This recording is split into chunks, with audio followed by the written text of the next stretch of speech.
नाज़रीन करम, आप देख रहे हैं साला डिजिटल उर्दू पर आज का न्यूज़ बुलेटिन, जहां हम आपके लिए मुल्क और दुनिया की अहम और मुस्तनद खबरें पेश करेंगे। सियासत, समाज, मईशत, मजहब और अवामी ज़िंदगी से जुड़ी ताज़ा पेशरफ्त के साथ अहम फैसले, नुमायां वाक़यात और वो सब कुछ जो आपको बाखबर रखता है। चलिए खबरों का आगाज़ करते हैं। हुबली में बैनुल-अक़वामी जंगी सूरत हाल के असरात के बायस ऑटो LPG की शदीद क़िल्लत और क़ीमतों में बेहद इजाफा हुआ है, जिससे ऑटो ड्राइवर शदीद मुश्किलात का शिकार हैं। इसराइल, ईरान और अमेरिका के दरमियान कशीदगी के बाद LPG सप्लाई मुतासर हुई है। ऑटो ड्राइवर्स को गैस हासिल करने के लिए घंटों कतार में खड़ा रहना पड़ रहा है। शहर के गोकुल रोड के RN शेट्टी के करीब इंडियन ऑयल बंक में LPG की कीमत 135 रुपये फ़ी लीटर तक पहुंच गई है। काटा मार्केट के गो गैस बंक में 120 रुपये फ़ी लीटर और पिंटो रोड के अम्बेडकर मुजस्समे के करीब सुपर गैस बंक में 91 रुपये फ़ी लीटर फ़रोख्त हो रही है। हुबली शहर में तकरीबन 16 ऑटो LPG बंक मौजूद हैं, मगर मुनासिब सप्लाई न होने की वजह से ड्राइवर हुकूमत के ख़िलाफ़ नाराज़गी का इजहार कर रहे हैं। ऑटो ड्राइवर्स का कहना है कि जंग से पहले यही गैस 60 रुपये फ़ी लीटर दस्तयाब थी, मगर अब कीमतों में दुगने से भी ज़्यादा इजाफा हो चुका है, जो कि दिन दहाड़े लूट है। ड्राइवर्स ने ज़िला के इंतज़ामिया से मुतालबा किया है कि तमाम बंकों पर कीमतों को कंट्रोल किया जाए और फौरी तौर पर मुनासिब सप्लाई की जाए। बशुक्रिया कलमेश मंडियाल। बेंगलुरु में वायरल ज़ॉम्बी ड्रग वीडियो को पुलिस ने मुकम्मल तौर पर गुमराह कुन करार देते हुए आवाम से अपील की है कि गैर मुसद्दिक़ा मवाद शेयर न करें। सोशल मीडिया, ख़ास तौर पर इंस्टाग्राम पर एक वीडियो तेज़ी से वायरल हुई थी, जिसमें एक शख्स सड़क किनारे खिलाफ मामूल हालत में खड़ा दिखाई दे रहा था। इस वीडियो के साथ दावा किया जा रहा था कि वो किसी ख़तरनाक ज़ॉम्बी ड्रग के ज़ेरे असर है। ताहम बेंगलुरु पुलिस के तहक़ीक़ात में ये दावा गलत साबित हुआ। हुक्काम ने वाज़ेह किया कि वीडियो में नज़र आने वाला शख्स किसी भी किस्म के नशा आवर या साइकोट्रोपिक मादे के असर में नहीं था। तफसीलात के मुताबिक पुलिस ने इस शख्स को यलहंका के करीब एक इलाके से ट्रेस किया और तिब्बी मुआयना करवाया, जिसमें किसी भी नशा आवर दवा के इस्तेमाल के सबूत नहीं मिले। पुलिस ने मज़ीद बताया कि उस शख्स की गैर मामूली हालत दरअसल अल्कोहल के इस्तेमाल और अर्थराइटिस के दर्द की दवा एक साथ लेने की वजह से हुई थी। पुलिस ने खबरदार किया है कि सोशल मीडिया पर गलत मालूमात फैलाने वालों के खिलाफ कार्रवाई की जाएगी। एक मामले में वीडियो बनाने और फैलाने वाले 29 साला शख्स को हिरासत में भी ले लिया गया है।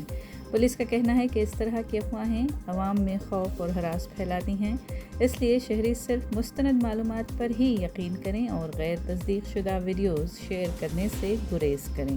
हैदराबाद में पुलिस ने राउडी शीटर्स के खिलाफ बड़े पैमाने पर क्रैकडाउन शुरू किया है, जिसके दौरान शहर में तकरीबन 1300 मुल्ज़िमान की निशानदही की गई है। पुलिस के मुताबिक उनमें से 250 अफराद का ड्रग टेस्ट किया गया, जिसमें बड़ी तादाद पॉजिटिव निकली और ज़्यादातर केसेस में गांजा, चरस के इस्तेमाल की तस्दीक हुई है। हैदराबाद सिटी पुलिस का कहना है कि मंशियात के इस्तेमाल और बढ़ते हुए जुराइम का मजबूत ताल्लुक़ है, जिसके पेश नज़र तहक़ीक़ात को मज़ीद तेज़ कर दिया गया है। हुक्काम के मुताबिक ड्रग सप्लाई करने वालों और पूरे नेटवर्क को बेनकाब करने के लिए खुसूसी तहक़ीक़ात जारी हैं। इस सिलसिले में तेलंगाना में खुसूसी टीम्स तैनात की गई हैं, ताकि मंशियात के बढ़ते हुए ख़तरे पर काबू पाया जा सके और जराइम की शरह को कम किया जा सके। पुलिस ने वाज़ेह किया है कि ये मुहिम आइंदा भी जारी रहेगी और जराइम पेशा अनासर के ख़िलाफ़ सख्त कार्रवाई की जाएगी। विजयपुरा ज़िला पुलिस ने मोबाइल चोरी के ख़िलाफ़ बड़ी कामयाबी हासिल करते हुए 340 चोरी किए गए मोबाइल फ़ोन्स बरामद कर लिए हैं। ये कार्रवाई CEIR यानी central equipment identity register portal के ज़रिए अंजाम दी गई।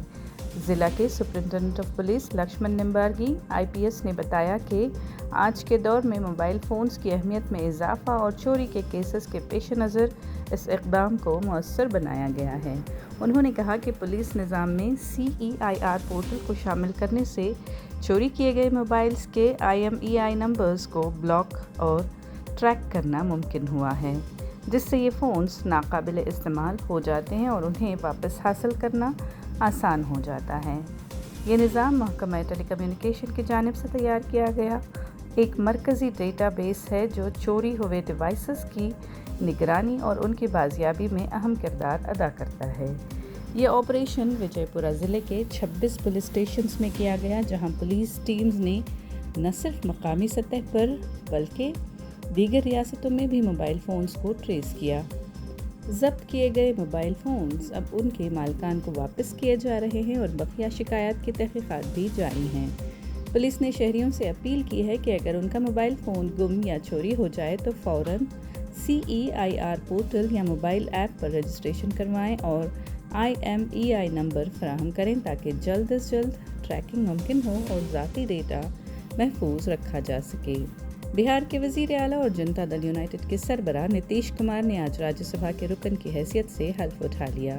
نتیش کمار طویل عرصے تک بہار کی سیاست میں فعال رہنے کے بعد اب قومی سطح پر نئی ذمہ داریاں سنبھالیں گے۔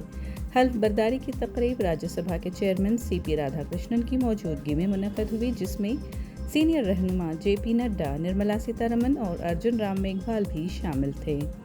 نتیش کمار نے کہا کہ جلد ہی بہار میں نئی حکومت کی تشکیل ہوگی۔ انہوں نے کہا کہ وہ بہار میں کافی کام کر چکے ہیں اور اب دہلی میں اپنی نئی ذمہ داریوں پر توجہ مرکوز کریں گے۔ وزیر اعظم نریندر مودی نے بھی نتیش کمار کو مبارکباد دیتے ہوئے کہا کہ پارلیمنٹ میں ان کی واپسی خوش آئند ہے اور ان کا تجربہ ملک کے لیے فائدہ مند ثابت ہوگا۔ نتیش کمار کی یہ واپسی تقریباً 2 دہائیوں بعد پارلیمنٹ میں ان کی نئی اننگز کا آغاز سمجھی جا رہی ہے، جو بہار کی سیاست میں ایک بڑی تبدیلی کا اشارہ ہے۔ تمل ناڈو کے وزیر اعلیٰ M K اسٹالن نے اپنی انتخابی مہم کو تیز کرتے ہوئے چنئی میٹرو میں ایک سرپرائز سفر کیا۔ اسٹالن نے چنئی سینٹرل CAG سے DMS اسٹیشن تک میٹرو کے سفر میں عام مسافروں سے ملاقات کی اور ان سے براہ راست بات چیت کی۔ اس اقدام کے تحت وہ عوام کے قریب جا کر ان کے مسائل اور رائے جاننے کی کوشش کر رہے ہیں۔ سفر کے دوران کئی مسافروں نے ان کے ساتھ سیلفیاں بھی لیں۔ اسٹالن نے عوامی فلاحی اسکیمز پر فیڈ بیک بھی لیا۔ تمل ناڈو میں ووٹنگ 23 اپریل کو ہوگی، جس کے پیش نظر سیاسی سرگرمیاں تیز تر ہو گئی ہیں۔ اس میٹرو سفر سے اسٹالن کا مقصد براہ راست عوام کی حمایت حاصل کرنا ہے۔ آندھرا پردیش کے آلوری ضلع کے اننت گیری منڈل میں واقع مالنگمی واٹر فالز پر 9 اپریل کو 3 لڑکیاں ڈوب کر ہلاک ہو گئیں۔ لڑکیاں تفریح کے دوران سیلفی لے رہی تھیں اور اچانک پھسل کر گہرے پانی میں گر گئیں۔ یہ 3 لڑکیاں ترشا 17 سال کی، رتنا کماری 16 سال کی اور پوترا 16 سال کی تھیں۔ رپورٹس کے مطابق ایک اور لڑکی بھی اس حادثے میں زخمی ہوئی، جسے فوری طور پر قریبی ہسپتال منتقل کیا گیا، جہاں اس کا علاج چل رہا ہے۔ اس افسوسناک حادثے پر سابق وزیر اعلیٰ YS جگن موہن ریڈی نے گہرے دکھ کا اظہار کیا اور متاثرہ خاندانوں سے تعزیت کی۔ انہوں نے حکومت سے مطالبہ کیا ہے کہ ایسے خطرناک سیاحتی مقامات پر حفاظتی اقدام مزید سخت کیے جائیں۔ حادثے کی تحقیقات شروع کر دی ہیں اور عوام سے اپیل کی گئی ہے کہ سیاحتی مقامات پر احتیاط برتیں اور خطرناک جگہوں پر سیلفیز اور ویڈیوز بنانے سے گریز کریں۔ کرناٹک میں آئندہ 5 دنوں تک دھوپ اور بارش کا ملا جلا موسم رہنے کا امکان ہے۔ کئی اضلاع میں گرجدار بارش کی پیشگوئی کی گئی ہے۔ درجہ حرارت میں 1 سے 3 ڈگری تک اضافہ متوقع ہے۔ جنوبی اور ساحلی علاقوں میں ہلکی سی درمیانی بارش ہوگی اور کچھ شمالی اضلاع میں موسم زیادہ تر خشک رہے گا۔ بنگلورو میں جمعے کی شام بارش ہوئی اور ہفتے کو جزوی طور پر ابرآلود موسم رہے گا۔ رات میں بھی بارش کا امکان ہے۔ شہر کا زیادہ سے زیادہ درجہ حرارت 34 ڈگری سینٹی گریڈ اور کم سے کم 24 ڈگری سینٹی گریڈ رہنے کی توقع ہے۔ بنگلورو میں آج سونے کی قیمتوں میں اضافہ ریکارڈ کیا گیا۔ 24 قیرات سونا 15,235 روپے فی گرام تک پہنچ گیا، جبکہ گزشتہ روز کی قیمت 15,148 روپے تھی، یعنی 87 روپے کا اضافہ ہوا ہے۔ اس طرح 22 قیرات سونا 13,965 روپے فی گرام اور 18 قیرات سونا 11,426 روپے فی گرام پر ہے۔